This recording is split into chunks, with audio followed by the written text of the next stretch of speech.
Good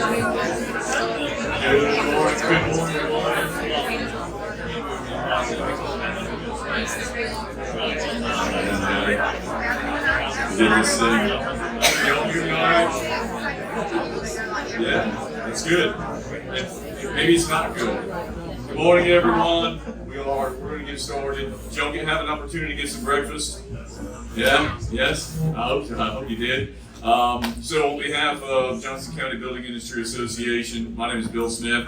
I'm the president for 2023. The board trusted me for a second year. Thank you, Lord.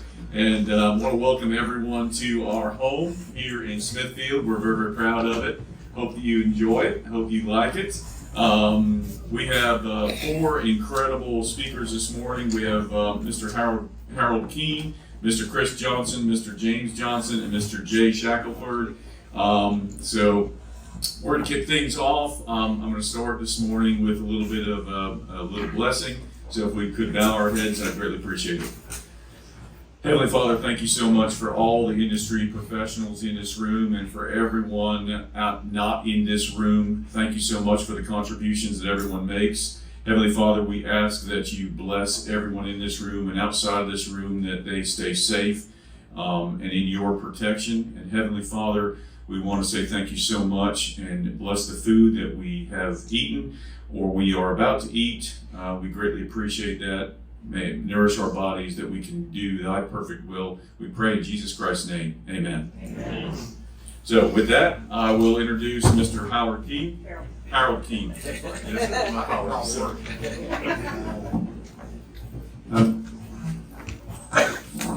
I've been called a lot worse. So there's several people from KS Bank here who probably just said, "Oh God," when he said Harold Keene speaking. Because they don't want to hear me, and he's not. I'm simply here to introduce the real speakers today, and it's my privilege to do that. We've done this for all these years. Sherry and I are old enough we don't remember when we started, and it's been a great privilege for KS Bank to do that because we're the only bank headquartered in Johnston County now, and we believe in this whole real estate industry. If you're a community bank, you're involved in real estate big time in all different facets of it. Earl Worley, our president, was supposed to be here this morning to welcome everybody on behalf of KS Bank, and Earl's out of town. And, He may be catching Moby Dick right now. We're not. I'm not sure, but KS Bank is honored to be here and to be a sponsor and help put this together. So we're going to go directly to speakers. When we first talked about doing this a gazillion years ago, we said it needed to be something that provided information that both the realtors and the home builders could take back with them to their office, whether that be the front seat of a pickup or a nice plush office like Sherry has. And I won't pick on her. And use that information to make their business better or more profitable or all the things you want it to be in the coming year. So that's our goal today, and I think we have some people here who can help do that. So we're going to begin with Chris Johnston. Most of you know Chris. It's been my privilege to introduce him numerous times over the years, and I still enjoy doing it. Chris is our economic development director for Johnston County, and he's been in that role for several years now and has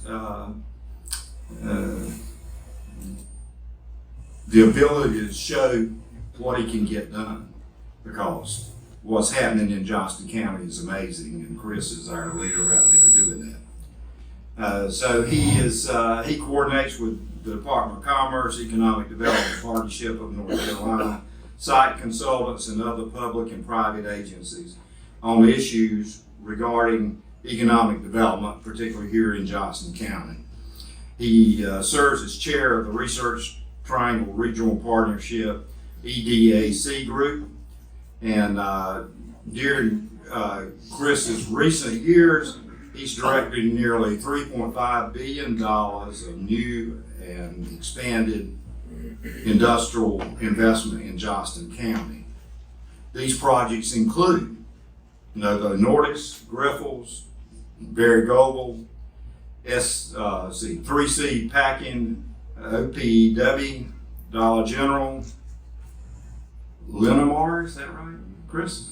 Is that correctly? Ashley Home Stores, and now he's been great assistance in the Eastfield development site over at Selma, which has great promise for this county.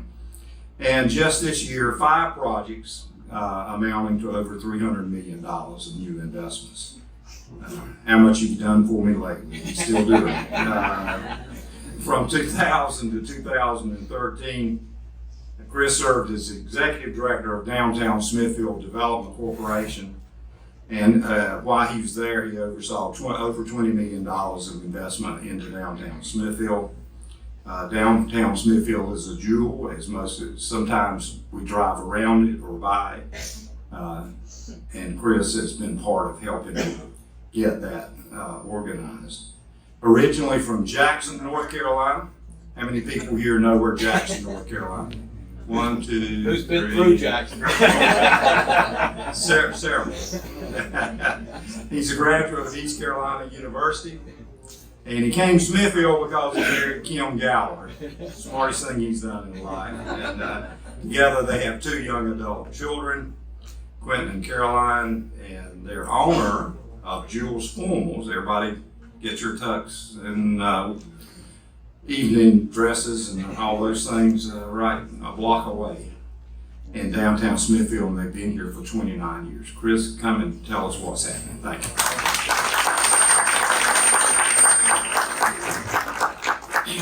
Good morning. I asked Sherry if I could wear my sunglasses this morning. Not that I want to be cool or anything, but I was in Dallas till about 10 o'clock last night, and I flew in, and I think our plane arrived at 1, and anyway, I didn't get good sleep, but anyway, my clock rang this morning, and so I feel like I'm a little hungover, but not without the drinking. So I need a cocktail now, but I'll just stick with the coffee. I appreciate the opportunity to speak, and I'll be brief because I'd rather have a casual conversation with each and every one of you out there, because y'all may have questions like, when is Amazon going to open? Because I am sure y'all have driven past that facility several times, and when are they going to open? So I'd rather just cover a few topics and then just open it up for questions. And it's not necessarily questions and answers, because I quickly tell everybody I do not have answers, but I have an opinion, and I'll be more than happy to share that. So it's kind of question and opinion time. To start off with Johnston County, obviously we're very blessed because of where we are located in the Triangle region. Being one of the hottest markets in the nation, you can't turn on the TV or read any type of publication without hearing about the accolades of the #1 community to move to, the #1 place for business, the #1 this, the #1 that.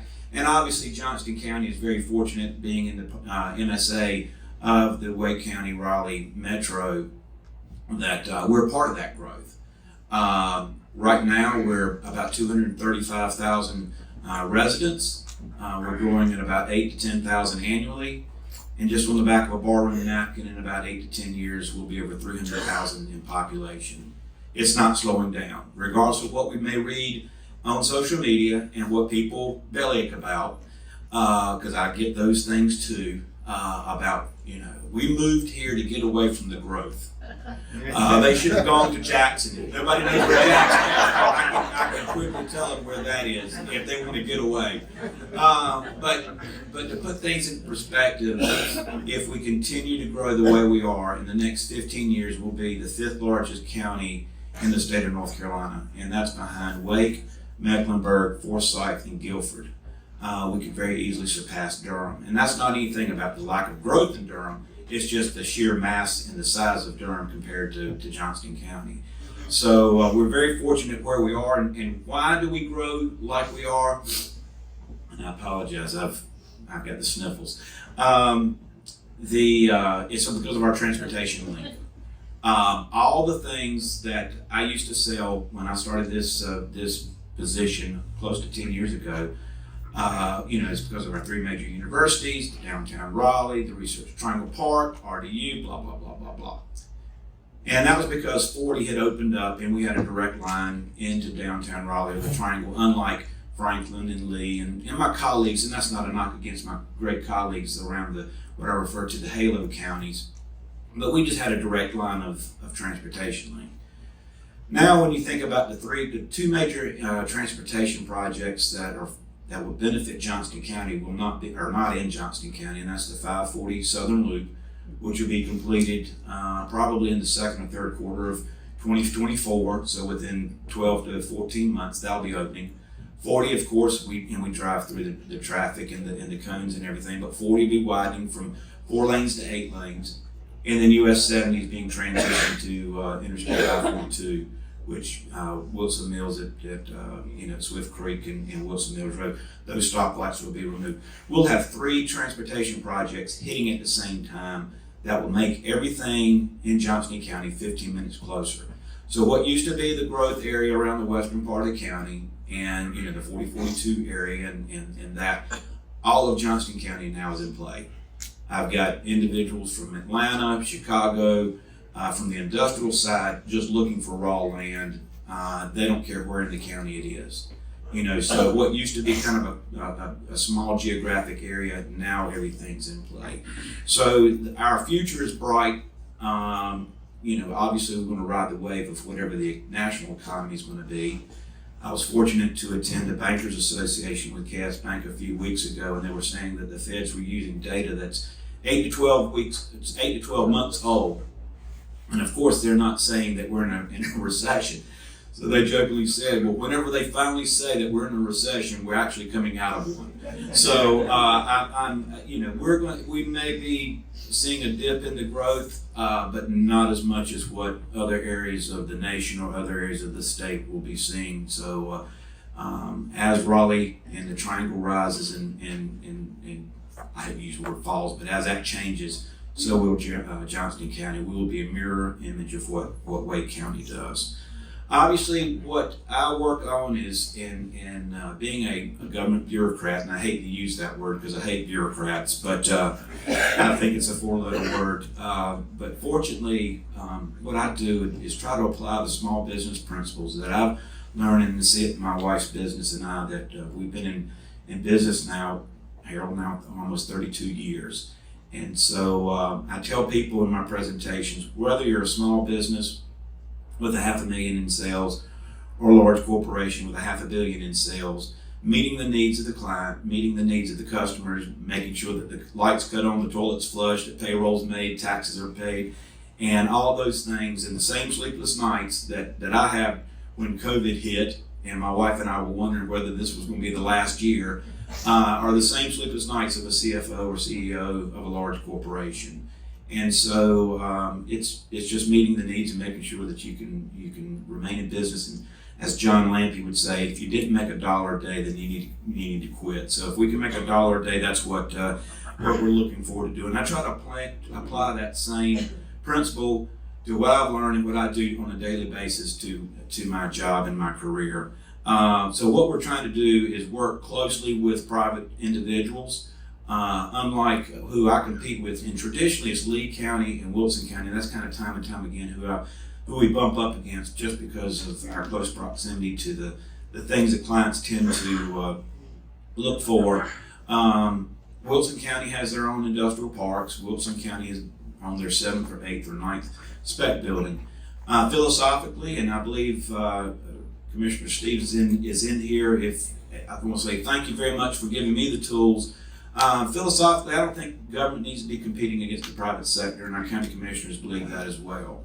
And so we haven't gotten into the business of building spec buildings. However, we do partner with private developers to try to look at ways of reducing their risk to apply and make sure that we remain competitive. In 2022, I was not able to respond to over 60 RFIs from the state of North Carolina because I did not have any product, meaning an existing building. Now, if anybody's sitting on an existing building out there, about 200,000 square feet with 32-foot clear ceilings, please let me know, because I think we could probably find them a client really quick. But we're working with various developers currently right now to meet that need, as well as working with private property owners to do the certifications, to do the due diligence. Obviously, everyone in here knows about speed to market. Everybody needs to be in business and open up tomorrow. And so what we try to do is remove all the barriers, remove all the questions that someone may have about a particular site or a particular building, so that they can make an educated guess and so that they can be successful here in the county. Because the last thing that I want to be a part of is a ribbon cutting ceremony and everybody celebrating, and then all of a sudden we find that we've got issues. And that resonates across, the market that we didn't do our homework. And so I try to make sure that we have all the questions answered before any of that occurs. If you go to any site consultant conference, which I was one at yesterday, talent is the number one issue. Buildings and product obviously is a very close second, but workforce is key, and it's never been more critical. And fortunately, we've been working with the school system and the community college. We've got, when you go to a site consultant event, they say, we understand North Carolina's great community college system. We know, what all the things that you have to offer. What are you doing in the middle school? I mean, they're asking those things about developing and building the talent pipeline. Gone are the days of people graduating from college and then trying to figure out what to do. We need to start educating our young folks in the earlier grades to show them the path that not everybody has to go to a 4-year college to be successful. There's a lot of successful people that have never set foot in a college classroom. And so we need to make sure that we educate the young folks, but more importantly, we need to educate our parents, because most of them, we've kind of been sold a sorry bill of goods that you will not be successful unless you go to college.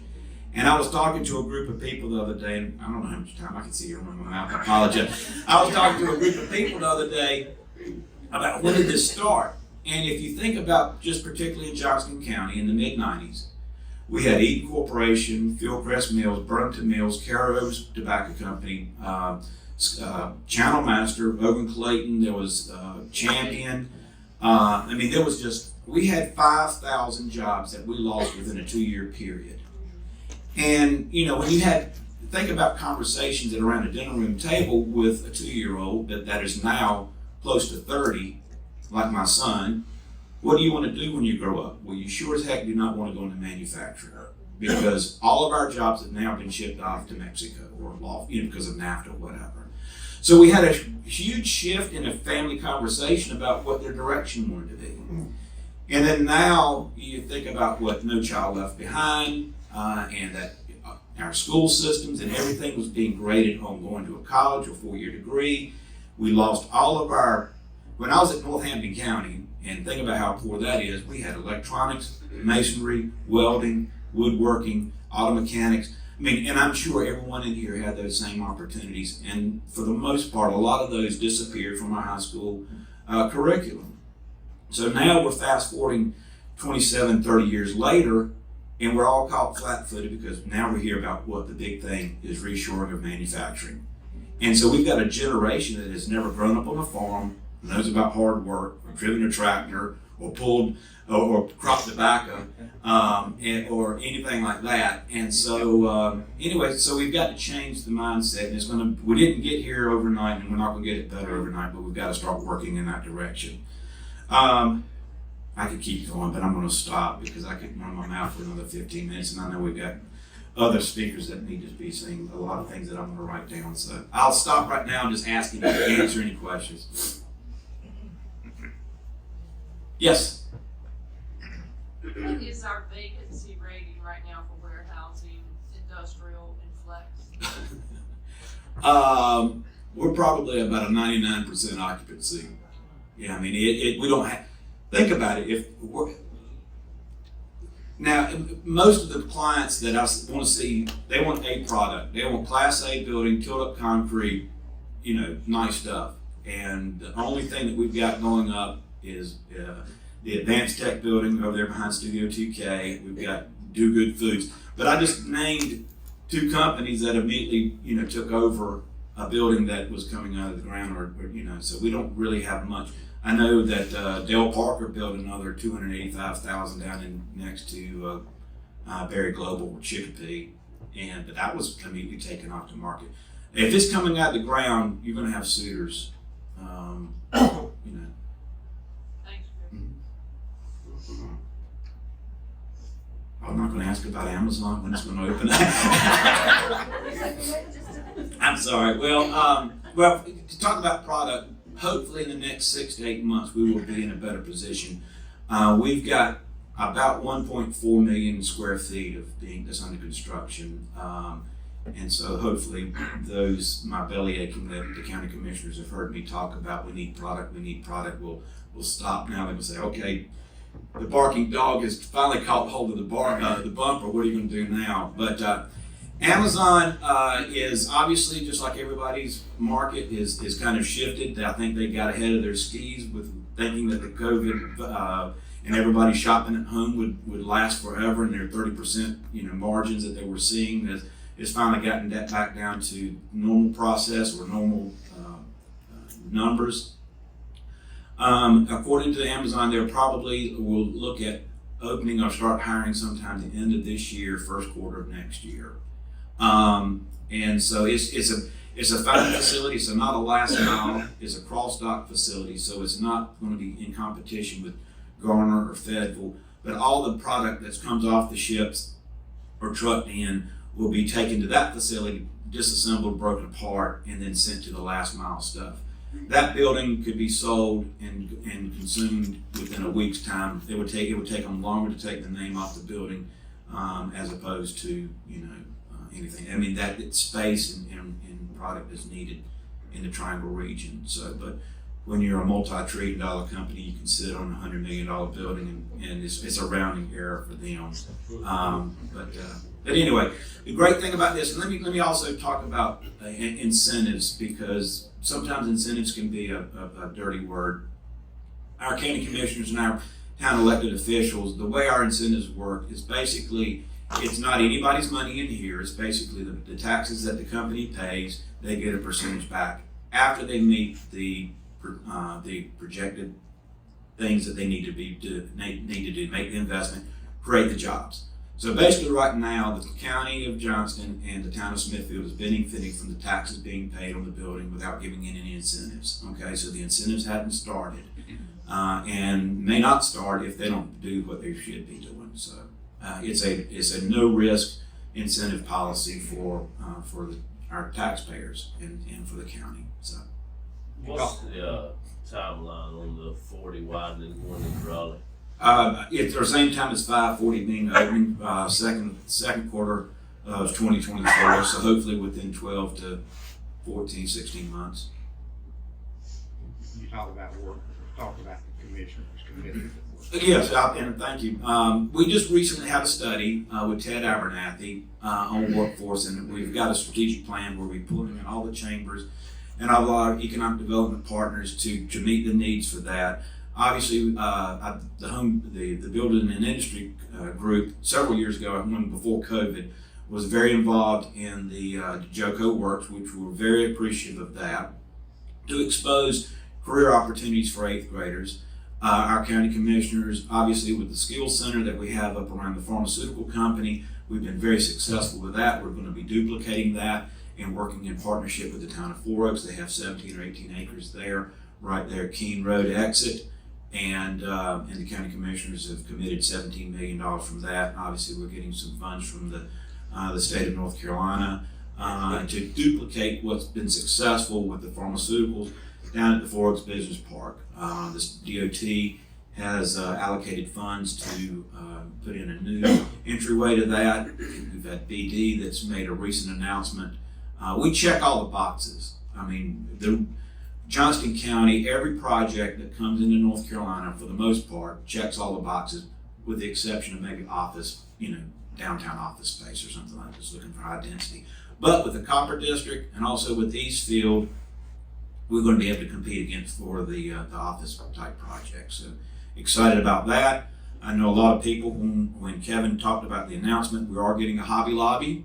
So I think everybody, I've never seen our social media blow up other than when they talk about Hobby Lobby. But anyway, we're getting a Hobby Lobby. So.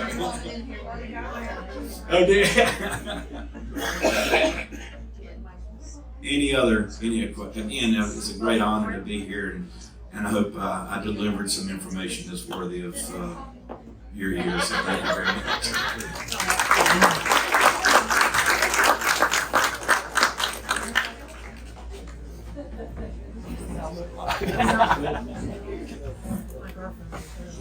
Thank you, Chris. So Jay Shackelford's been with us before, and we're glad to have him back this morning. Jay's a certified general real estate appraisal and holds the MAI and SRA designation from the Appraisal Institute. He's a partner in one of the larger appraisal firms in North Carolina with offices in Greenville and Raleigh, and a staff of 14 appraisals. He has experience performing appraisals on a wide variety of properties. If you think about them from agriculture, commercial, residential, whatever. He also has experience performing county-wide reevaluations and currently sits on the Pitt County Board of Equalization and Review. And he's been producing the monthly market reports for Eastern North Carolina and Triangle for the past 13 years, and we enjoy those, Jay. Come speak to us.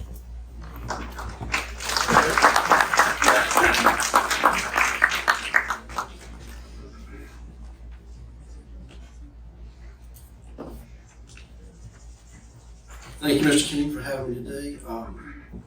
Always enjoy speaking here. I wanted to kind of go over some of the things that we've seen over the last few years and maybe discuss where we think things might be heading going forward. If you have any questions about any of these slides, you can stop me during the middle of the presentation just to ask, or feel free to email me after the presentation. Happy to provide any of these presentation today, the slides that we use. The vast majority of these are taken directly from our February Johnston County marker. So, I'll start now. So you can see things have changed a bit. Since last year's meeting, everything was up last year, and now we're starting to see some drops in prices. Last year we talked about how strong the market was at the time of the meeting, but we had strong headwinds with affordability, and that played out over the second half of the year. Let's see. With this chart here showing median sale price monthly in red, we have the T12 line, which is trailing 12 months in blue, and that you can see that really is for long-term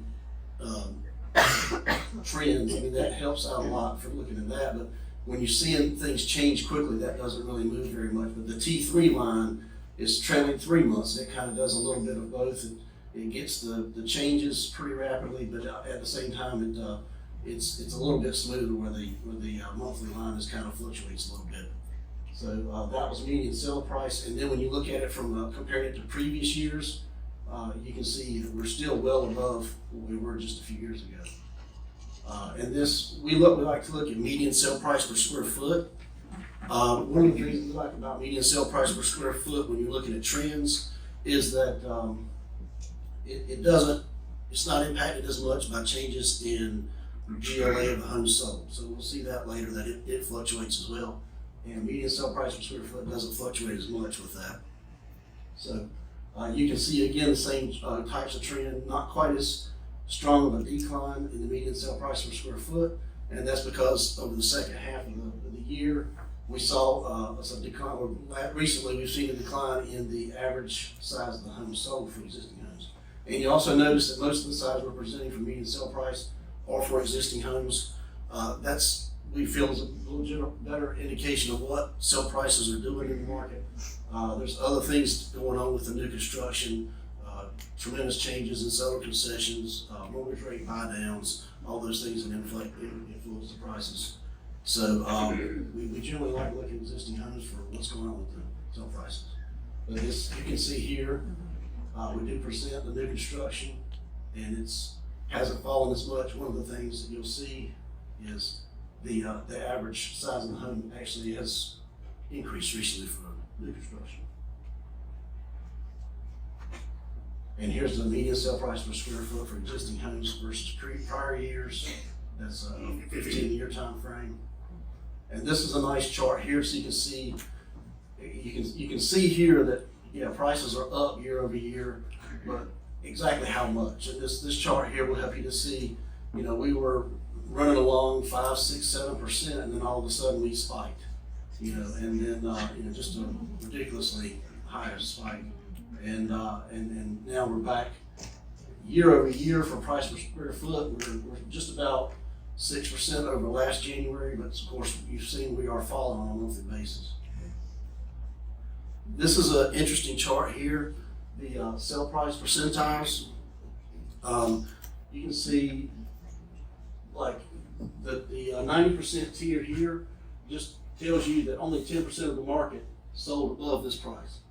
And then 10% of the market sold below this price. So when we talk about like median sale price per square foot, that's our 50% tier. So this right here tells you what other segments of the market are doing. So we were looking right around 300,000 in February of 18. That's only 10% of the sales were above 300,000, and now 10% of the sales are above 500,000. So it shows you how much the market's changed in those segments. And we have the same thing for new construction. Obviously, 10% of the market back in 18 was what, $170,000 or less, and now that number is almost 300,000. And this is another way of looking at these sale price percentiles. Again, the blue number shows our median, so that's our change in median sale price. But all the segments of the market don't always act the exact same as the median, so this allows us to see what's the upper end of the market doing, what's the lower end of the market doing, and you can see that the lower end of the market has performed better and held up over the last year better than the rest of the market, which most of you probably have seen yourself. Thought it would be interesting to show the just how much from January 2020 to the peak, median sale price per square foot have risen in a few different counties in the area, and for existing homes. And the peak was right around June for sales, which would have been, for existing homes, we're talking about April, May contracts. So Johnston County from January 2020, just prior to COVID, to the peak went up 63.5%, which is ridiculous. How much has it dropped from the peak? Our median sale price per square foot, Johnston showing an 8.6% drop from the peak. We're actually showing closer to 15% on the actual median sale price, but again, the average size of the homes have fallen, so that's you got to take it a little bit with a grain of salt. But this is the number what we look at a little closer. So we're seeing 8.6% so far with our price drops. But that's still, even with the price drops, we're still looking at a net change since January 2020 of 49.4% increase. So that's it's still a pretty astounding increase over that short period of time. Wanted to present Johnston County versus other counties as far as median sale price. When we first started doing this speech, I think my first one was in January 2020, right before COVID. But Johnston County was a little further, there was a little greater separation between Johnston and Wake County. It's closing the gap a little bit. There's still a little bit of difference, but it's still more affordable than Wake. It's a little less affordable than some of the other counties in the area. You can see the sales volume chart here. The green line is the trailing 12 months trend line, and you can see just the sharp drop since around August. It's gone down lower than any of the prior Januaries. I mean, January is always going to be the slowest time of the year, but it's gone down lower than the January prior to the January 19. Here's the sales volume year over year, so you can see we're just below 2020 levels, but still above prior years. It gives you a little context there. And this is a nice slide here to show you what are the homes selling, what are the primary homes selling, what are the price points.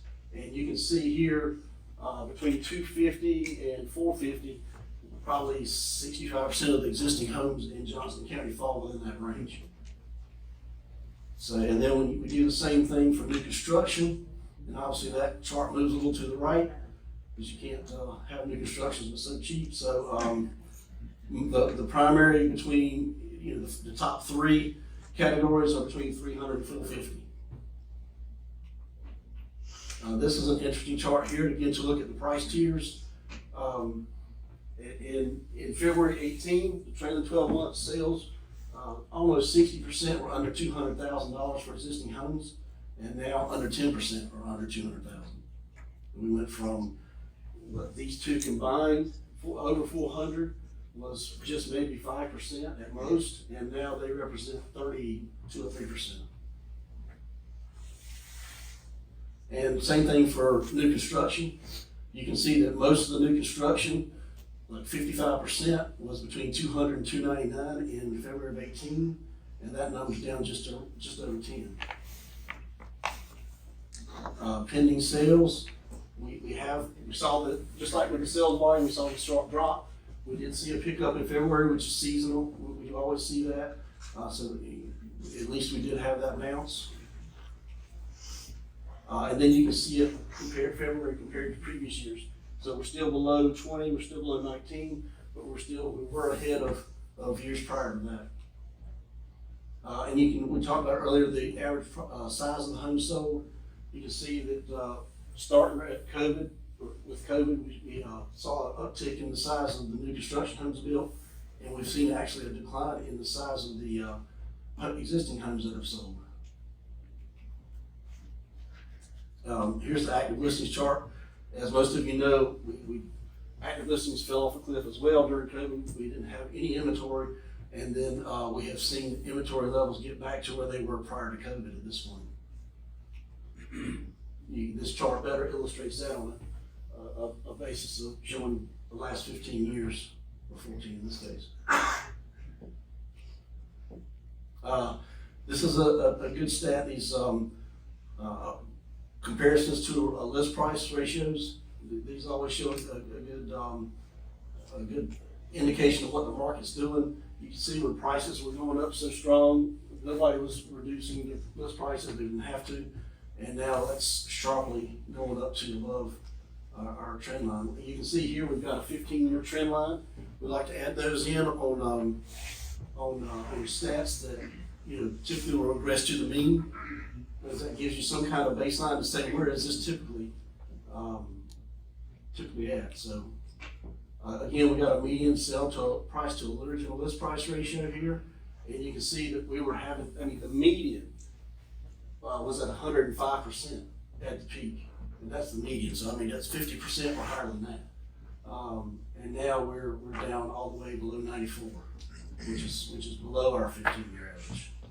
So it's changed considerably. Again, another type of median days on market. We're not to our 15-year average yet, but we are, we've seen a sharp uptick. Here's another one with the percentage of sales that were REO sales. Obviously, we're only doing that for existing because we don't really have any new constructions that go to foreclosure. But you've got, I put this chart in there because you see that we've been low for quite a while, and then we've got a pretty good uptick for January. So. And we talk about the prices dropping while inventory levels are still ridiculously low.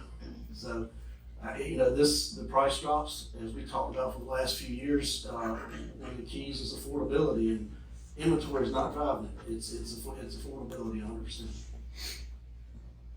So our inventory levels, you saw that the active listings have increased, and that is impacting inventory. It's increased significantly, but the starting point is so low that we're still pretty low in inventory compared to years past. And here's the numbers for new construction. Of course, new construction inventory is going to count homes that aren't complete yet, ready for living in. So it's going to be a little bit higher than existing homes. But still, we're below our equilibrium range. And here's where we are with new construction. We're back to prior COVID levels. We like to break down the months of inventory by price tier, so you can see anything that's, you know, at the upper end of the market, sits on the market a little bit longer than the lower priced homes. Same thing with new construction. You can see that the lower end, lower priced homes move a little quicker than the others. Okay, and then this is just a comparison of the inventory levels of Johnston County versus other counties in the area. These are all pretty similar here. Then you got a group of counties that have a little bit lower inventory levels. And then we get into affordability. The affordability index has just plummeted.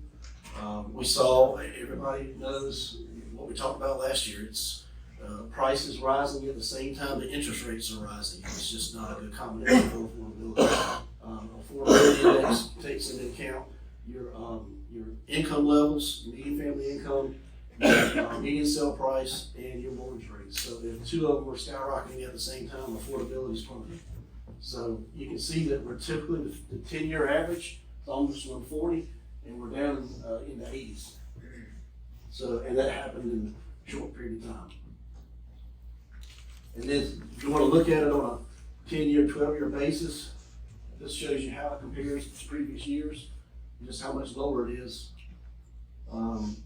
This chart shows us the housing expense for the median sale price based on the mortgage rates of that time. So you can see that the median sale price home for the existing home was just over $1,000 monthly payment, including taxes and insurance, in 2018, and now we're up over $2,000. And for new construction, likewise, it was under $1,500 in 2018, and now it's 27, 28. And then, you know, you could say, you know, prices all are rising everywhere. So how did we, is that inflation? So what we do is also we put our inflation adjustment. So this is the actual payment, the dotted line is the actual monthly payment for each month, and then the green line is that's inflation adjusted. So from, you can see from January of 09 to what, around 17, the inflation adjusted sales price, house payment did not change. It was, I mean, it went down and then came up to about the same level. So, and then we've seen all that increase since 17, 18. And really, with the interest rates dropping so much, affordability, I mean, the house payment dropped, the housing expense dropped to back to those levels in 21 before spiking last year. Here's another one, and we will use this a little bit later. This is the housing expense ratio for existing homes. The 10-year average housing expense ratio for existing homes is 19% in Johnston County. And you can see right now, it's currently over 28. And for new construction, typically 24%, and now 34%. And what that means, just to make sure, go over, make sure everybody understands what stats we're using here. We're taking the income from the median family and figuring the median sale price. How much of their income would it take to get to buy the median sale price for either existing or construction? And then that goes back to this table here. This chart here shows the affordable market share. The 10-year average shows that the median family can afford 83 or 4% of the existing homes. Right now, median family can afford about 45, 47. For new construction, typically about 70% of the new construction market is affordable to the median family. Right now, it's about 13. I mean, that's striking to me. I mean, I don't know. Here's how the affordability for Johnston County compares to others. The higher numbers are better numbers. I just want to present that chart. So we talk a lot about affordability, and then that comes into interest rates come into play with that. And the driver of the Fed wants you to believe that it's other factors contributed, but the main driver of the issues we're facing with affordability today are right here, and they're caused by the Fed.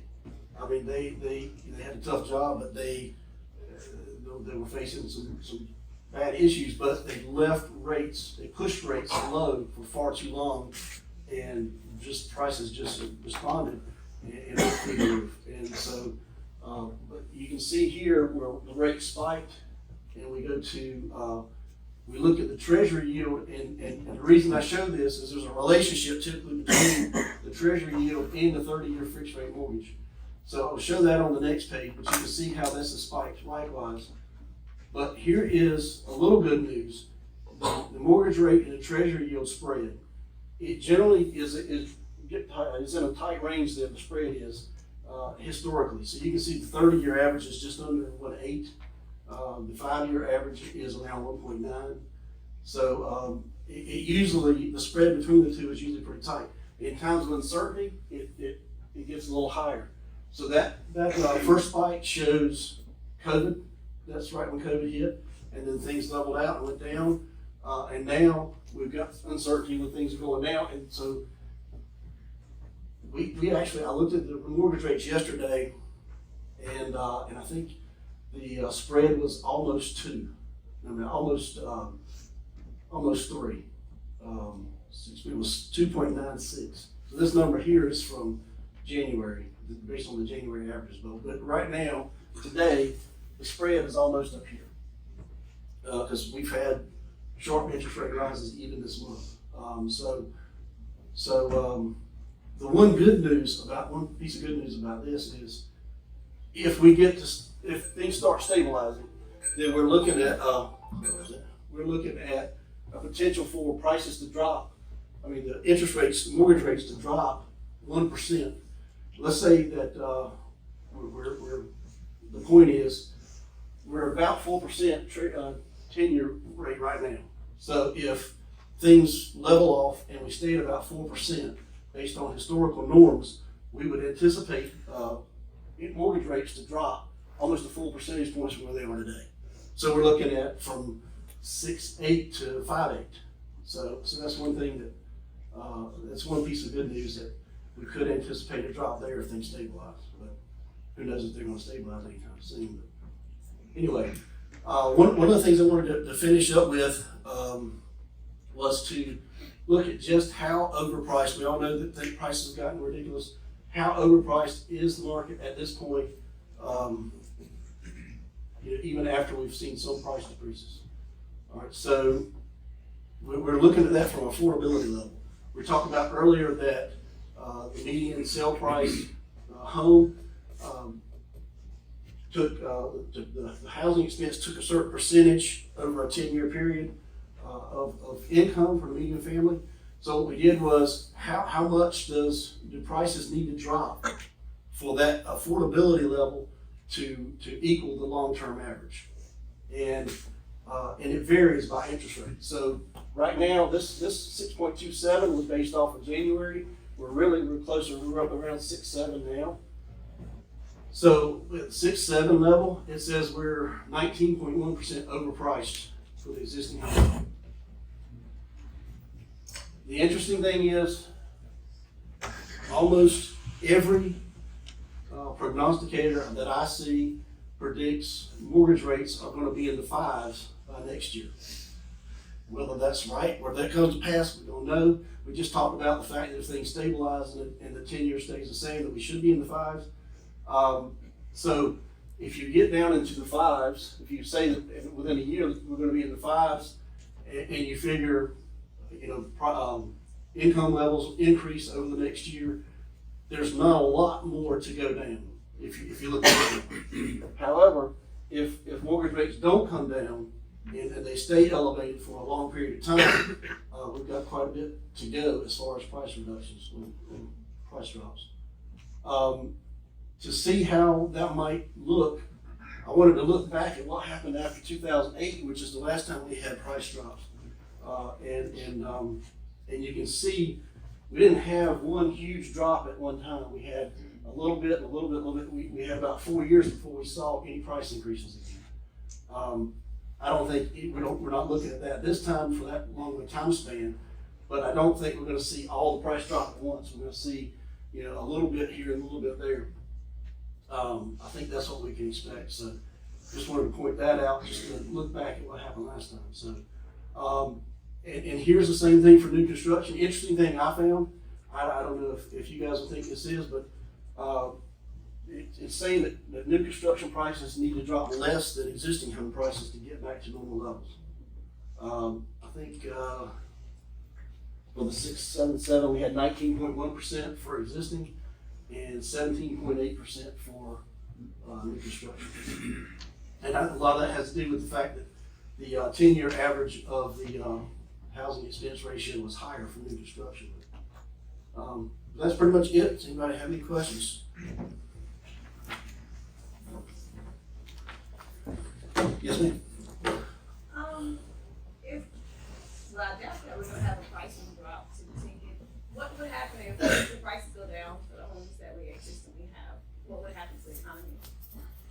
What happened to the economy? Yeah, Well- they were worth 400,000 yesterday, now they go down to 380, which would be the 20%.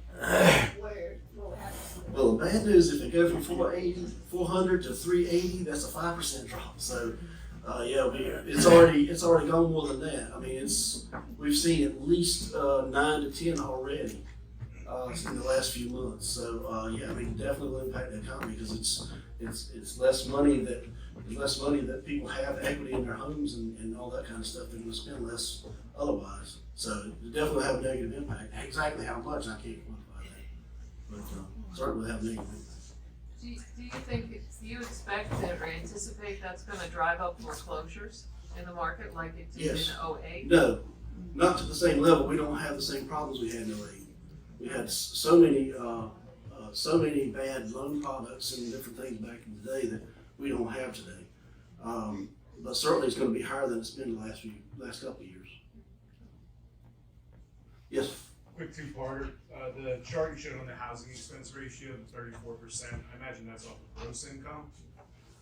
That is off of median family income levels. And I'd have to do a little research to see exactly what that entails, but I'm sure that's going to be,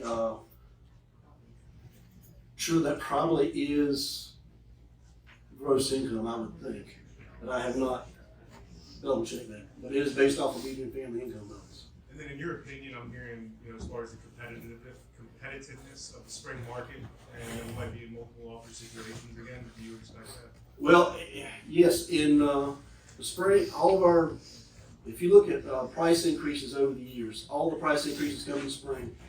Things level or drop in the fall, or drop, level or drop, and then everything is in the spring just picks up. So you would expect there would still be some multiple offers. There's going to be some things going over list price, but by and large, we're not going to see some big price increases. Yes, ma'am. Could you give us your email address? Yes, ma'am. It is. I think we get a copy of these slides. I think so, but it's on here. It's Jay at Shackelford RE.com, and that's SHACKELFORD Okay. RE.com. Yes, ma'am. With your crystal ball, what is your projection for 2024? 2024. So if you can tell me what the mortgage rates are going to be in 2024, I can answer that a little better. But my guess is we're going to be slightly down this year, and our first price increases will either be spring of 2024 or spring of 2025. And it depends on mortgage rates. If they drop, if we get in the 5s, I think we'll see price increases in 2024. If it stays elevated, it may be 2025. All right. Anybody else? Thank you. Thank you.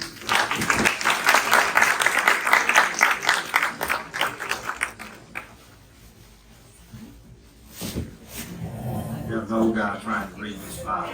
I want to get this correct because we're so fortunate to have Dr. Johnston with us today, and what an interesting bio. James H. Johnston Jr. is the William R. Keenan Jr. Distinguished Professor of Strategy and Entrepreneurship and Director of the Urban Investment Strategy Center at the Frank Keenan Institute of Private Enterprise. So he's a Chapel Hill guy, and we're glad to have him in Johnston County. His research interest includes community and economic development, the effects of demographic changes on the U.S. workplace, interethnic minority conflict in advanced industrial societies, urban poverty and public policy in urban America, and workforce diversity issues. Things we're all dealing with and need to learn to deal with, I might add. Dr. Johnston and Dr. John Casarda co-authored The Economic Impact of the African American Population on the State of North Carolina, and also a study on the economic impact of North Carolina's Hispanic population. With support from the Russell Sage Foundation, Dr. Johnston published research on the economic impact of September 11 and the U.S. metropolitan communities. Currently, he is researching the economic and employment impact of white-collar job shifts offshore on the U.S. competitiveness. He can tell us a lot, I believe. Dr. Johnston examines the causes and consequences of growing inequality in American society, particularly as it affects sociological and economic disadvantaged youth. Entrepreneurial approaches to poverty alleviation and job creation and community development. Interethnic minority conflict in advanced industrial societies, and business demography and workforce diversity issues.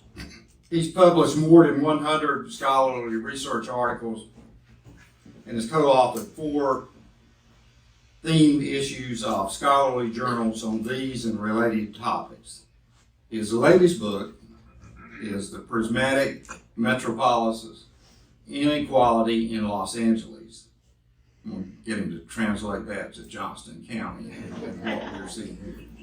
His PhD's from Michigan State, his master's from the University of Wisconsin.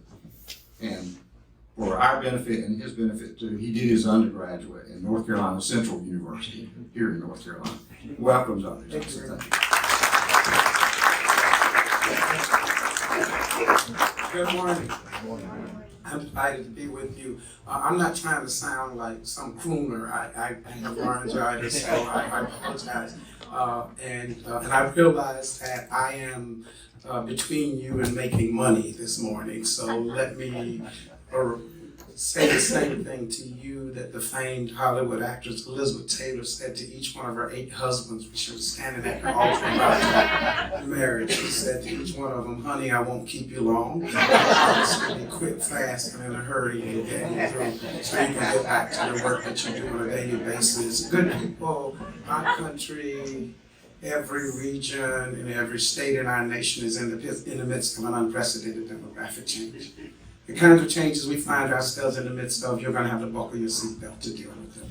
And if you ignore them, you ignore them at your own peril. There are lots of things we can debate.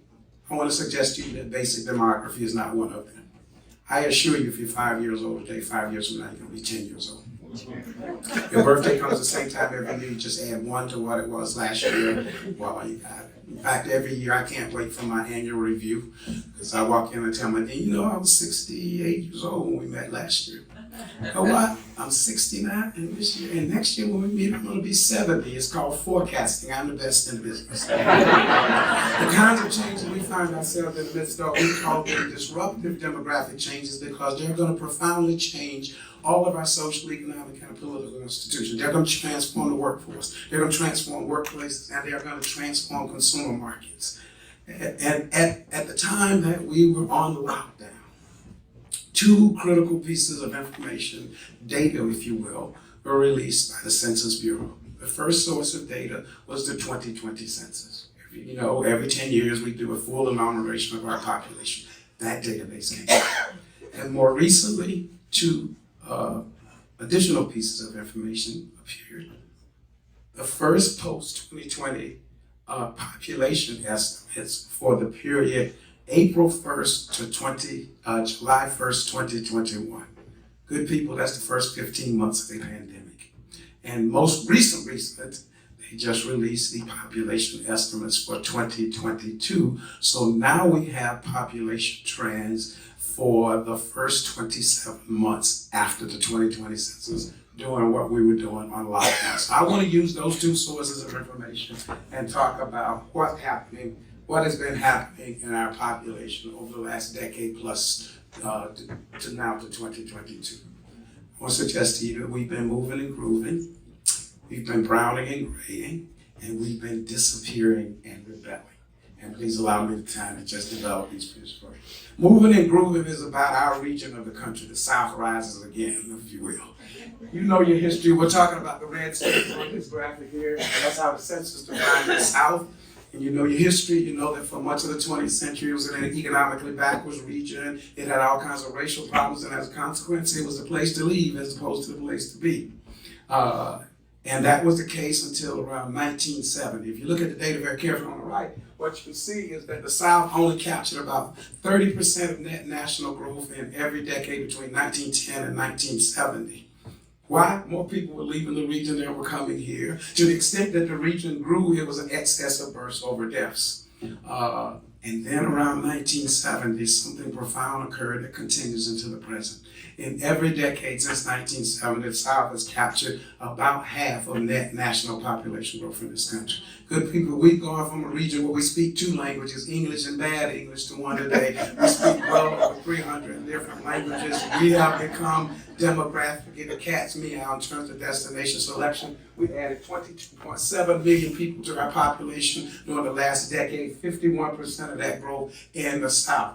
It is the only region of the country that is experiencing net in-migration from every other region, whether it's the Northeast, the Midwest, the West region. We are it. No other region can claim that distinction as being a net importer from every place else. Who's coming here? The answer is everybody. Look at the data. Whites, blacks, Asians, Hispanics, elderly, native-born, foreign-born, all moving here in larger numbers than leaving. You can't say that about any other region. Look at the West, the only group moving there in larger numbers that were leaving the last decade was the Asian population. If you went to the Midwest, the only group moving there in larger numbers that were leaving was the Hispanic Latinx population. And the Northeast was kind of like when the last person leaves, please turn off the lights. So there's profound kind of redistribution of population that we have not been accustomed to in the past. Again, I've already showed you 22.7 million growth, 7.4% growth rate. The South was growing at 10.5%.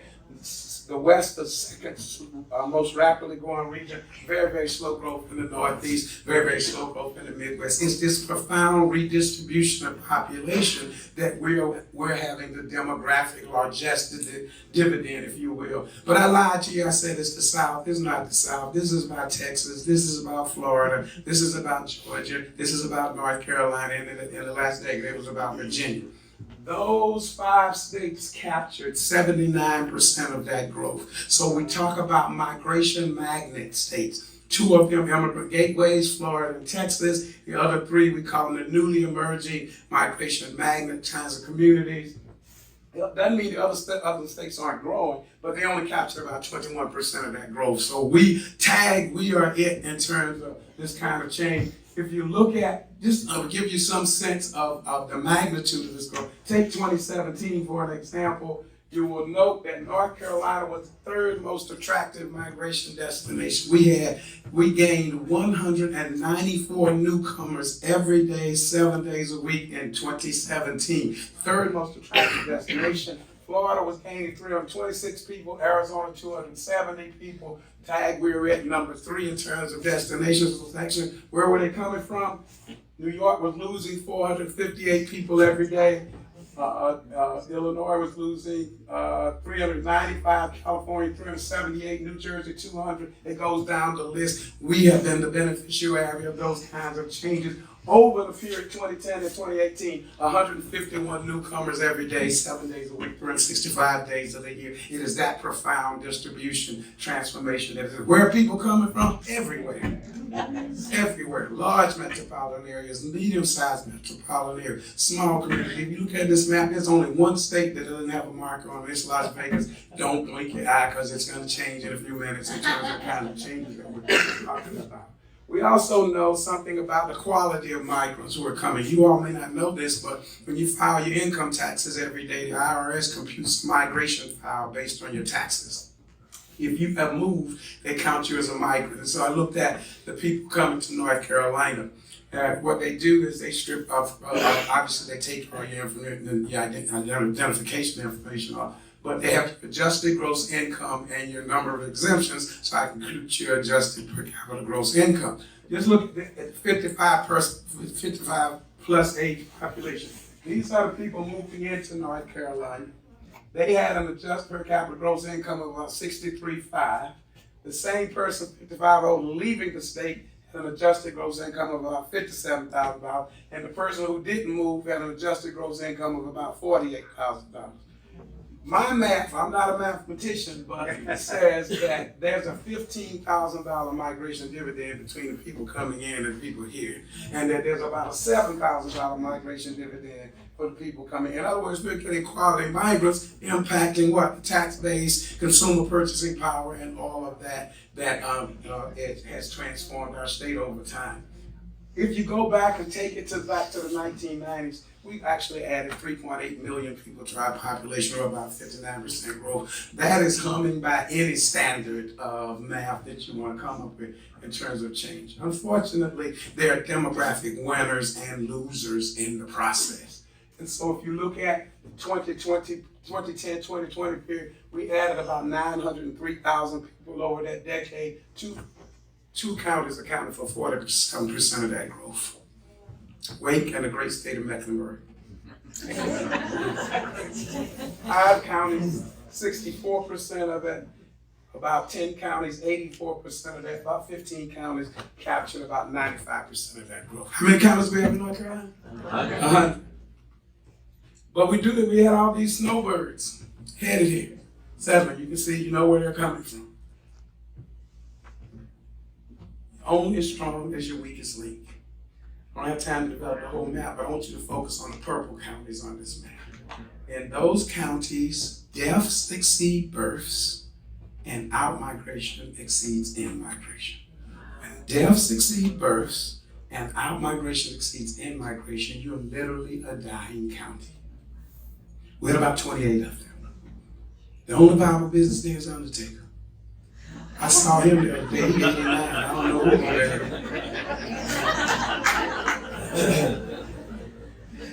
And so when we began to talk about labor demand, talent recruitment, and recruitment and the like, we got to think about it beyond just our growth poles and what's going on in the large place. That was just 2010 to 2020. What happened April 1st to July 1st, 21st, the first 15 months of the pandemic? South gained another close to 1 million people. All those pandemic refugees, right? Yeah, that's what happened.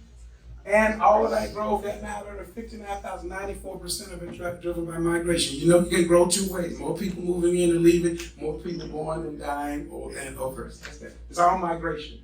And so if you look at the data, the nation only grew by about 400,000 people, 0.1%. Losses in the Northeast and the Midwest. The South tag, that's it, you know, in terms of it kinds of changes. Same kind of trend that we talked about earlier, everybody moving south. The only place elderly moving more out west, that's mostly Arizona. Not a lights out both from this with Midwest and the Northeast in terms of kind of changes. It reduced the concentration, the places people were moving during the first 15 months. Virginia dropped out of that. 84% of that growth is in Texas, Florida, North Carolina, and Georgia. Other southern states, about 16% of that growth. Give you some sense of what's going on. These are the numbers that are going to rock your socks. Florida, during the first 15 months of the pandemic, 678 people every day. Texas, 532 people every day. Arizona, 276 every day, and North Kakalaki, 253 people every day, 7 days a week, 365 days of the year. In terms of the kinds of estimation. You can go down the list and you see these large numbers. California was losing 923,000 people every day. New York, 861. Illinois, 324 people every day. Go down the list and look. You begin to see the kind of change that we find ourselves in the midst of and that we're benefiting from. 100% of our growth was driven by migration. It's one of the things that we have to take into account. You'll see in just a minute, deaths exceed births in the state of North Carolina. More people died than are born, and so that is a crucial issue for us moving forward. That growth, North Carolina compared to the nation, you see we still become tag weary, as Mr. Johnston was talking about earlier in terms of recruitment and the like. That is the thing. The good news for all of that is 50% of growth concentrated in 2 counties in the past decade. What happened the first 15 months of the pandemic? It expanded out. 50% of the growth in about 5 or 6 counties. And what was the second county up there? Johnston. Y'all can see, can't you?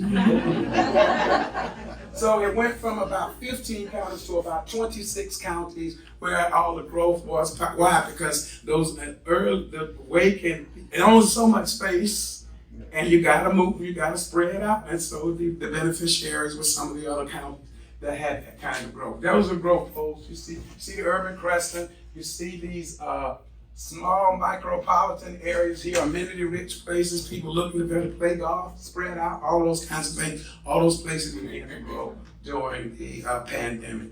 That created, we had both an opportunity with the pandemic refugees with all the dope arriving here, but it had consequences, doesn't it? Because we've done some research on looking at the impact, and this is one of our studies where we were interviewing people about the impact in the community. This is in Western North Carolina. Local officials said, wow, do we need affordable housing? People fleeing the city. Every house that's in this community is gone. They're buying these houses sight unseen. They're coming here. They don't even go into the home. They're buying them online, fleeing the city. I've got people in New York, Pennsylvania, Tennessee, Florida. They're all coming here. There's no affordable housing. That was a problem before the pandemic. Now it's a real problem. They talked about it had billions of dollars in real estate in less than a year's period. All this stuff is, well, you got short-term economic gain and people in real estate and construction areas are benefiting, but we have some challenges. I live in Chatham County, and in my neighborhood, one of the football coaches from Carolina lived down the street from me, and he decided to leave Carolina to go to Florida to coach at the University of Florida. And his wife was walking her dog, and I was out in my yard with my dog, and she said, "We're leaving." It was sad to go, and I just want you to know that we're leaving. She said, "We put our house on the market yesterday morning at 9. She says at 9:15, we had 5 full price offers, sight unseen, for the house. And she said, we were scheduled to have an open house 2 days later or something like that. And one of the suitors offered her an additional $50,000 cash not to have the open house the next day. So I told her, I said, keep walking your dog. And I ran down to her yard, and whatever that sign was for sale, I took it and put it in my That's the craziness. You're talking about, right?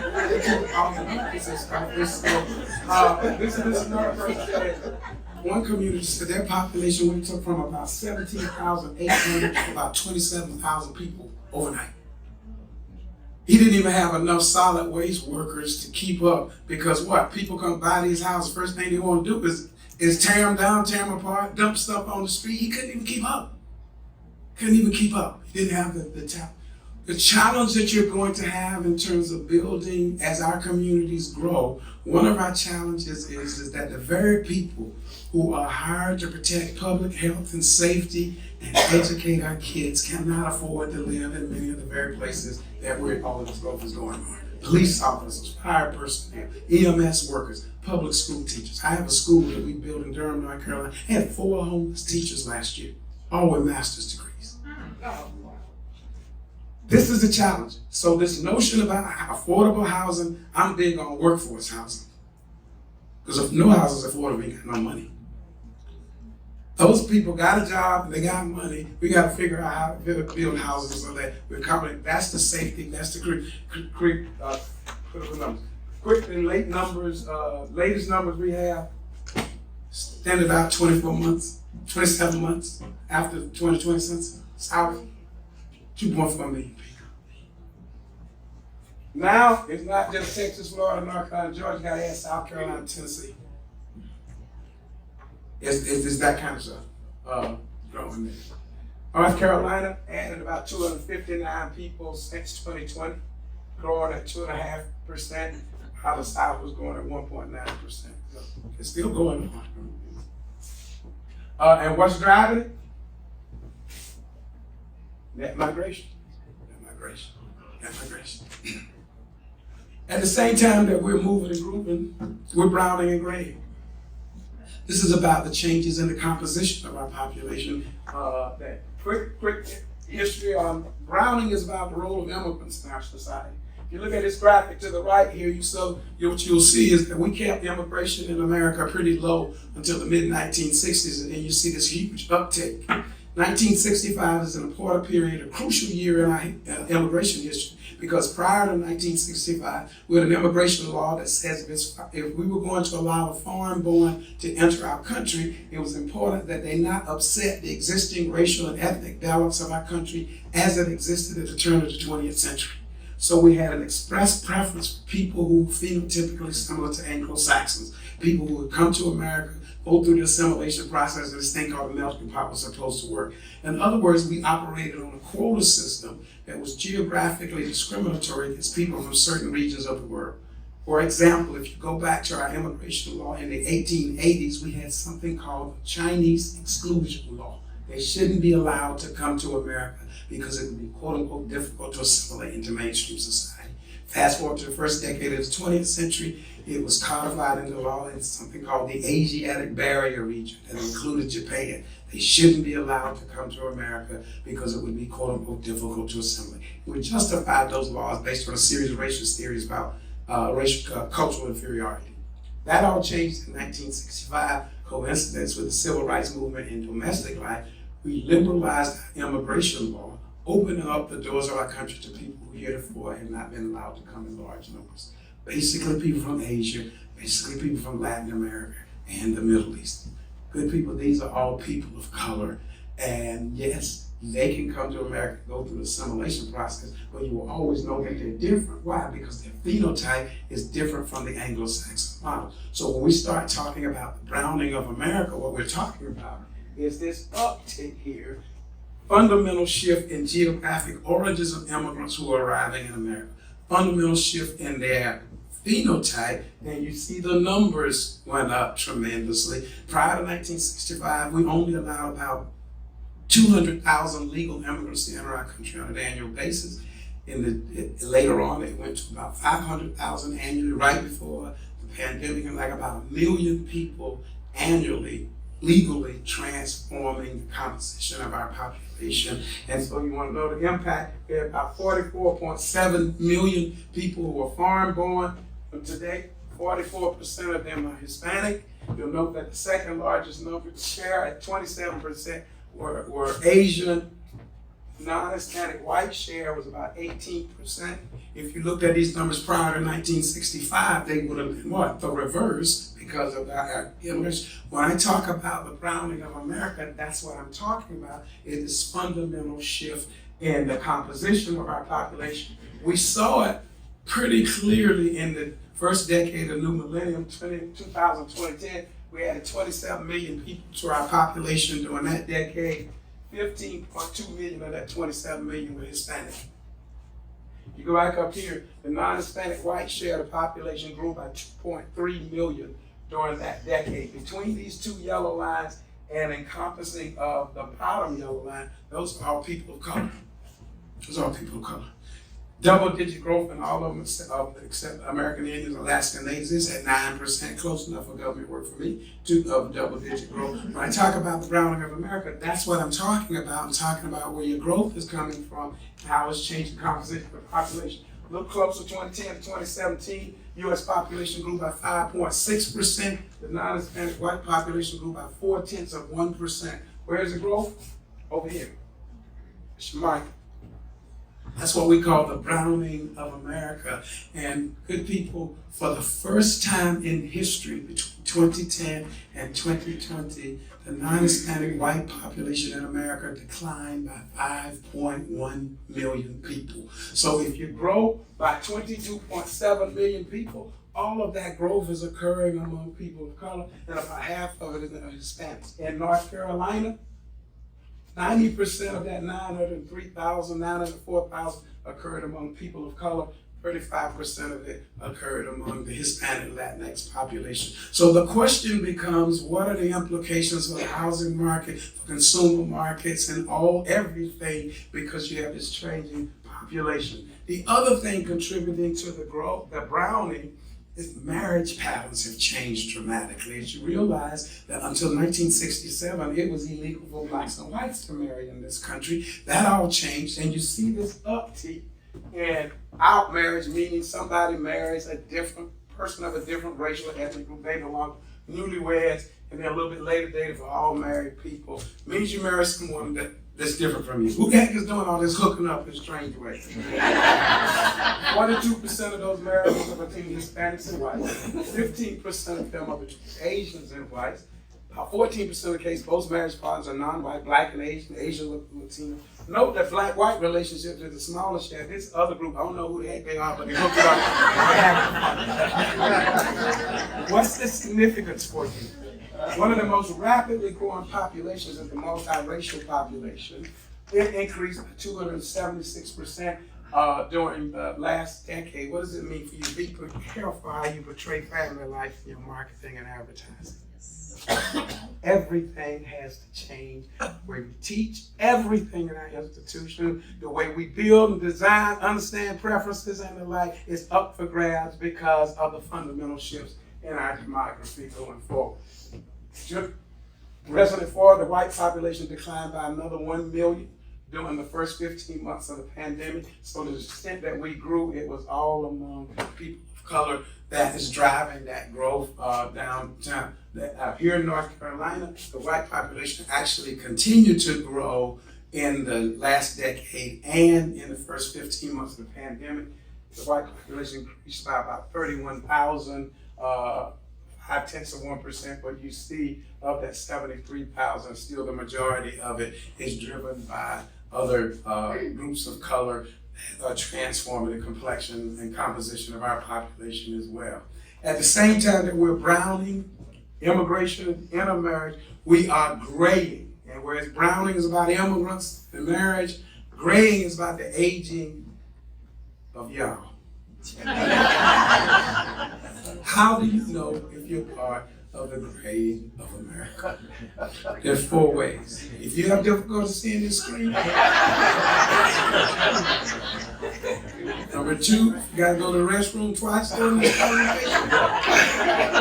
And number 3 is by 9:30 in the morning. If you fall asleep, it's not my fault. Graying is about 3 things. It's about changes in longevity. It's about declining fertility. It's about a group of us born between 1946 to 1964. We're the boomer population. Good people, we're living much longer today than we ever envisioned in our history.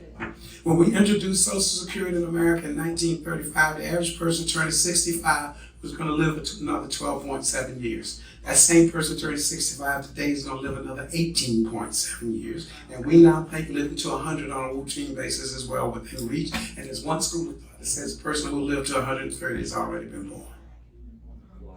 Why? Well, we got major medical advances, right? Extending our lives. You all are eating better some of the time. You all are exercising some of the time. And now we got this thing called regenerative medicine. We're the scientists in North Carolina that has regenerated a bladder. So your bladder, well, I'll sell you another one. You just tell me. We're working on every body part around the world now, and we have these longevity hotspots where people live forever and will understand their life. What's your challenge and your opportunity? Building for an aging society to make sure that everything is age-friendly because of this age routine. We had about 82,000 centenarians in the U.S. in 2016. We think there'll be 589,000 by around 2060. Globally, 1950, 34,000 centenarians, 574,000 in 2020. This aging thing, this is a global phenomenon. It's not just the U.S. that we're aging. And why are we aging? Because fertility rates are down. Ladies, what happens when y'all had the audacity to start to be career-oriented, all educated, and all that? What happened to the age of marriage? Right? What happened to the age of first childbirth if the age of marriage goes up? It goes up. When those two things go up, what happens to your biological clock? It gets constrained. All you got to do is look at your own family. Go back to your great-grandmother. She had 2,000 kids. Your grandma had 200. And then there's you. And so as women enter the labor market, we had this delaying of childbearing, and as you delay it, you're constraining the number of years that you can have children. And now we got a whole group of women saying, I ain't doing it at all. It's called the voluntary childbirth.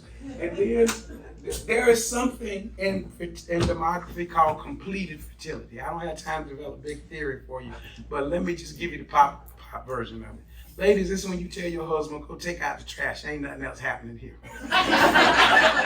Completed fertility for women occurs between the ages of 40 and 44. There's this precipitous drop in fertility. What the case is today is that we have a large number of women who are aged out of the fertility years. This is one of your biggest consequences or challenges moving forward is declining fertility, because when you don't add to the back end of the life course, what happens to the top end? It gets older. It gets older.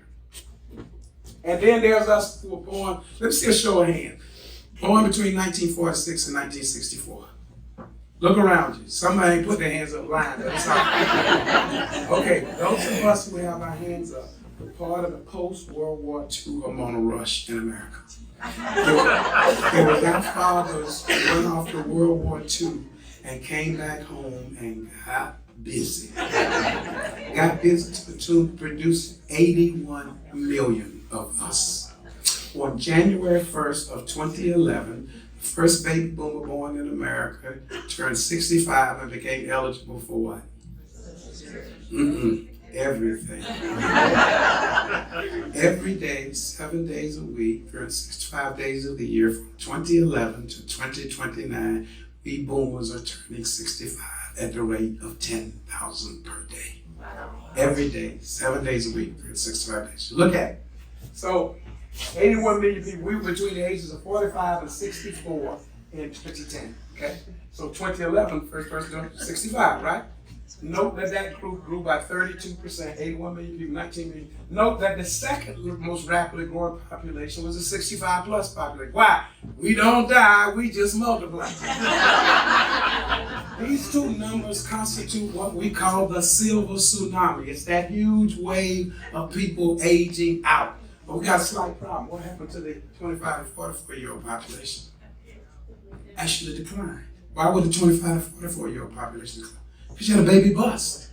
Stop having children. But what's more interesting is, look at the under 25 population at the rate of growth and the total population compared to the aging population. If you want to bring, for your markets and the like, you need to take these old codgers like myself and unpack us into the 65 to 74, the young old, the 75 to 84, the middle old, and the 85 plus, the oldest of the old, and which, because there are different needs in those different markets, niches, and segments. But what's interesting in this graphic is, you'll note that all of those groups, rapid growth, look at the 45 to 64 go by 2%, the 25 to 44 by 6%, the under 25 population actually climbed by 1.5%. Most interesting, the 85 plus population is growing more rapidly than the community. the workforce. This is your challenge. That talent with acquisition, the thing you talked about, Chris, that's it, right there. That's it, right there. And in North Carolina, look at the 15 months, under 18 population declined by 0.3%. We did have some growth. That's because of all of that migration coming in, but everybody coming in ain't young and ready to work. They just kind of have fun. What does this mean? It means for the first time in history, we got 5 generations in the workforce. Everybody from the pre-boom born in 1945 or earlier, who most familiar in love with a rotary dial phone, to Gen Z that waltzes into work at 10:30 in the morning with 2 buds in the ear whistling. And all of you boomers who arrive at 5:30 in the morning, because that's the way we roll. Boomer looks at Gen Z and says, that's a bad work ethic. Come rolling up in here at 10:30 in the morning. Gen Z takes the 2 buds out to look at the boomer long enough to say, you can't spell work ethic because I finished walking in the door what you've been navel gazing at since 5:30 this morning. And you look to your left, you look to your right, and there's Mr. Pre-boomer still trying to get the first rotary dial call out for the day. And then there's you with a workforce system, HR system that's one size fits all, costing us about $40 million in lost work productivity every year. We're gonna have to deal with it, and we're not thinking about it at all. Big thing in society, your workforce challenge, childcare won't be your big issue moving forward. I didn't say it won't be an issue, it won't be a big issue. Why? Because fertility rates are way down. What will be your big challenge? Elder care. And elder care is radically different from child care, isn't it? Child care is actually quite predictable, isn't it? Drop your crumb snatch off at the daycare. Go pick them up at 5:30. But elder care, particularly if you have a loved one with Alzheimer's or dementia, you have to figure out how to, things work in. Everybody talks about work-life balance. We've thrown that out. It's about work-life integration because that is the challenge that we find ourselves in the midst of. And so and then look around the room and look at the hands that went up. Sooner or later, us old fuddy duddies gotta go. Some of us know down to the minute when we're gonna leave. Others, y'all gonna have to take one of your bulldozers and pull their butts out, but they gotta go. That's succession planning. What's your succession plan? Fully understanding that the marketplace is changing and the talent base is going to be far more diverse. How do you think about those things moving forward? We're also disappearing and rebelling. Can I have a couple of minutes to make this work? Where's my folks? I'm okay. I'm going to keep talking. Y'all can leave if you want to. One of the things that I want to give you all some numbers that enable you to see around the corner well before you get there. And there's some demographic wing gusts out there that we need to be mindful of and think and factor into our strategy. This is a graphic of the rate of population growth in our country from 1920 to 2020. What you will notice in this graph is that the rate of growth peaked for the United States in the 1960s, 2050s. We grew at 18.5% as a nation. You'll note slower growth in every decade since then. What you will note further is that our growth rate in the last decade, which was 7.4%, is the second slowest rate of growth in our history. The slowest rate of growth was during the Great Depression. We grew at 7.3%. And we are forecasting that as we move further out, there's going to be continuing slowing total growth. And so we need to understand that the demographic largesse that we are experiencing won't continue. Absolute terms, we grew by 32, we peaked in the 90s, we grew by 32.7 million people. In 2000, we grew by 27.3 million. We grew by 22.7 million people. Here in North Carolina in the 90s, we grew about 1.43 million. In 2000, we grew about the same thing, a little bit more. Last decade, we grew by 903,000 people. My math says that's 500,000 people fewer than in the previous 2 decades. And so you need to understand, and part of that slowing growth is we've become pretty draconian on the immigrants. Our immigrant population grew by 57% during the 90s, dropped down to 24% in the 2000s, 13% 2010 to 19 during the Trump administration, dropped down to 2.7%. Why is this important? What you have to understand is that immigration is an age-selective process, right? More young people immigrate than old people. They're far more entrepreneurial than the native born because they're risk takers by definition. And there's one more piece of this story. Please don't repeat this anyway because you could get put out of this great community. In fact, I'm denying I say this before I say it, but young people are more likely to have children than old folks. So when you start fiddling with this, it impacts everything that we do. And I mentioned this in passing. The white population has been slowing in its growth, and for the first time in history, it declined 5.1 million during the last decade, 2.6%. So in terms of net growth, whites accounted for 20% of our growth nationally, and 8% in 2000s, 0 in the last decade. And that note, it doesn't matter what region of the country you look at, that's the case. 35 states lost white population during the last decade. Only 15 states plus the District of Columbia gained white population. We were one of them. Our white population grew by 88,000 net. And you saw another 30,000 in the 15 months of the pandemic.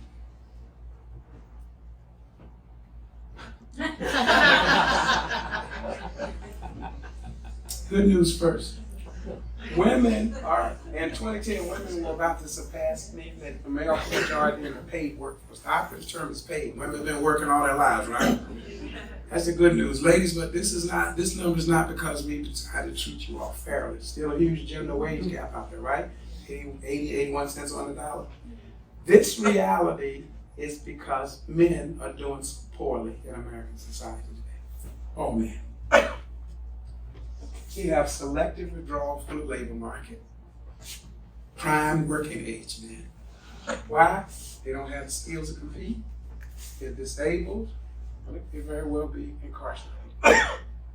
Median wage of a prime working age male with less than a college degree declined by about 20% since 1969 after control for inflation. But the number that the statistic that I want to really share with you is college completion rates have barely changed in the last 35 years. The sex ratio in post-secondary education has been 60% female, 40% male for 3 decades. Look at it. Go back to 1947, look at college enrollment. The yellow line is males, the green line is female. Was 70-30 in favor of males. What happened to those two curves over the years? They coalesced to around 1979 when college enrollment was about 50-50, and ever since then it's been what? About 60-40. We basically got a whole generation of men who've given up on college. A whole generation. And it doesn't matter where you look around the country, the sex ratio in higher education is 60-40. I assure you at birth, the sex ratio is not 60-40. It's more like what? 50-50. Where are the men? Where are the boys? This is a UNC system. 229,000 students, 42% male, the predominantly white schools, 44% male, minorities serving in HBCUs, about 35% male. We had one college a couple of years ago that was 80-20. 80% female, 20% male. I don't know why it wasn't like that when I was going. Do you understand the significance of this? Understand that? How do you sell all those houses that we were talking about? You need dual earners to pay for some of this stuff. And if enrollment looks like that, what does graduation look like?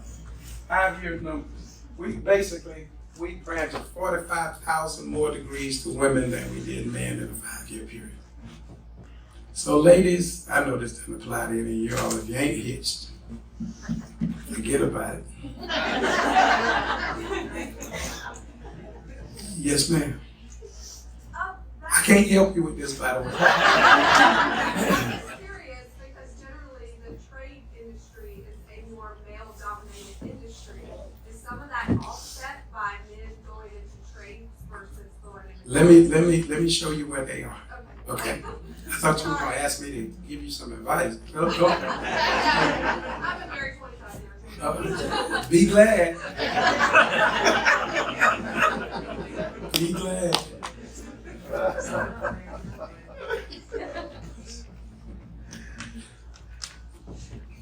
The other thing you need to understand, if you are a couple, including a lady been married 25 years, in order to replace yourself in the population, you need to have 2.1 kids. Don't ask me about 2.1. That's called the total replacement rate. The stabilized population, that's what it is. If you have to have 2.1 kids to replace yourself, who was replacing themselves in America in 2019? You had one group? No, it was Native Hawaiian Pacific Islanders, actually. Last time we had above replacement level fertility in America was 2008. Okay. Now I'm a bit confused by these numbers because we've been at around 1.7. I do not know how you get 0.7 of a kid, but one thing I can tell you, I taught a few of them at Chapel Hill. But it takes 2.1 kids to replace yourself. So part of the problem that we're seeing is when you're not replacing yourself, that cascades into the labor market. And last time we had replacement level fertility was 2008. If it had been maintained from 2009 to 2019, there would have been 5.8 million more kids than we had. So think about it. See, I think we're on the cusp of a major enrollment cliff in both K-12 and higher education. And we're seeing it in our talent numbers right now. And births are below deaths. That means deaths usually exceed births. That's happened for the first time among whites in 2016. These were the states that by 2018 were 50%. Where deaths exceeded births in the population. That's what it looked like during the pandemic. So, North Carolina in 2019, for the total population, 68 counties, deaths exceeded births among the total population. Those red counties. 85 counties, deaths exceeded births among whites. See, the white population is older and there's a higher concentration in that boomer generation, so those deaths cascade.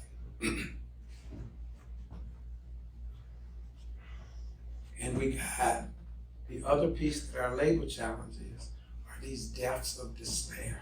What am I talking about? Opioids, drug overdoses, suicides, alcohol abuse.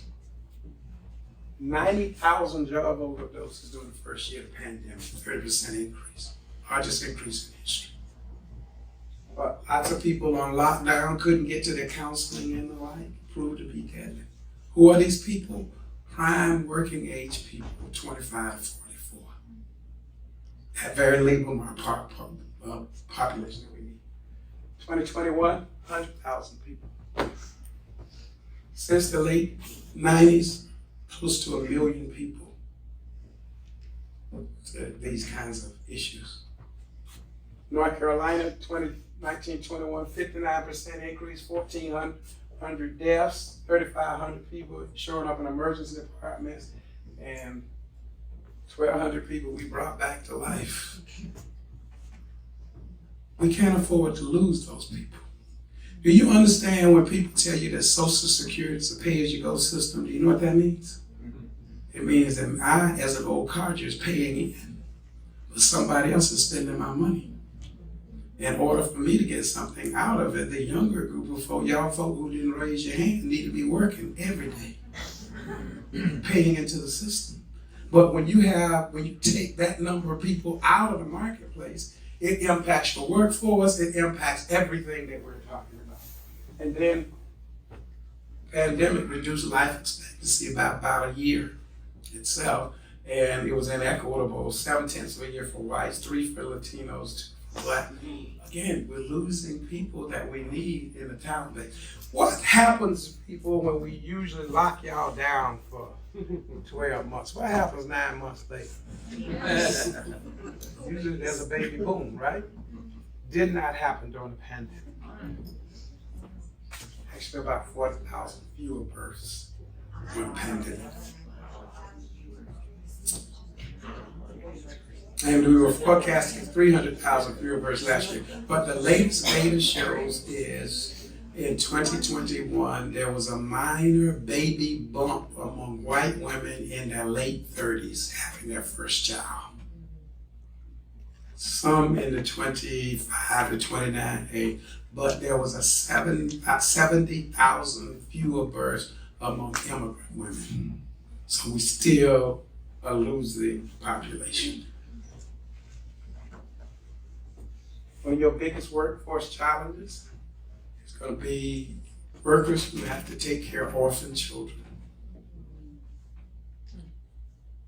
The first study showed that about 144,000 kids were orphaned during the pandemic. Most of them losing their primary caregiver.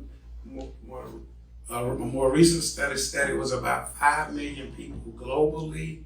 But what we know now is that the real number is 10.2 million people, kids globally, and about 550,000 in the United States losing their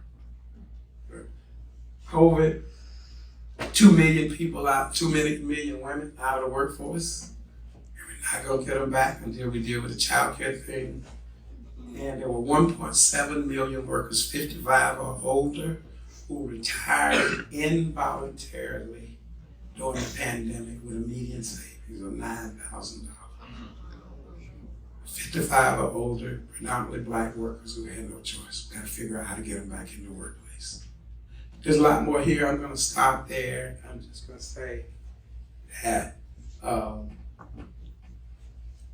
our workforce challenge, a great resignation, is rooted in some of these demographic trends that we find ourselves in the midst of. The best thing that we can do is, if we are aging, got deaths of despair, we got below placement level fertility and the like, we have to figure out how to advocate for a sane immigration policy. If you can't reproduce it, how do you get it? You gotta import it. Now I know that some of y'all in your 40s to my home, I'm gonna go home and fix this tonight. I said, leave now, I'm gonna run and start.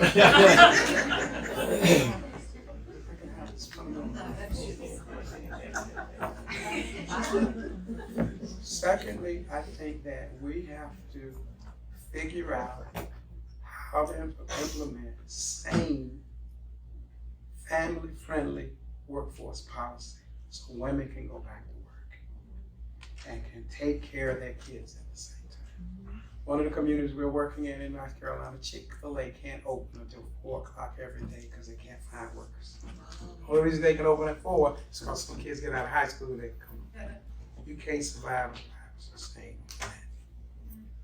We can win, we can deal with this, but we're gonna have to have common sense, and we're gonna have to understand that maybe, I think North Carolina will remain an attractive place to live, but my worry is about whether or not we're gonna have the workers and workforce. It's the dog chasing the bus. What are you gonna do with it when you catch it if you don't have the workers to do the work? That's our challenge as I see it. And y'all can run me out of time if you want to. I'm leaving anywhere.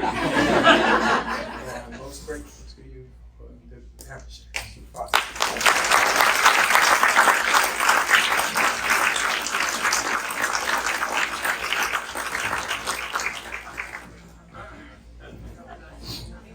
Well, you vindicated me on something that we joke about at the bank. I see all these house plans, and and people building these big houses, and there's always a tremendous amount of space in the bedroom. And I say, I don't understand that. There's only two things people do in bedrooms, neither one of which takes very much space. And then I look at those young people who are sitting there snickering, and I say, of course, I'm talking about sleeping and dressing. So I guess we have to re-educate some of our younger folks on what the third possibility may be. You've given us a lot to think about, and we thank you very much for your time, and we thank you for what you do for our state. It's very important. Those of us who complain about the cost of schools and everything else sometimes don't realize the good things that are going on there. So, Jerry, you have anything else? You got anything else? Just thank you all. Thank you all for being here. Hope you take something back with you. And let's keep making Johnston County and this part of North Carolina the best place it can be. Thank you very much.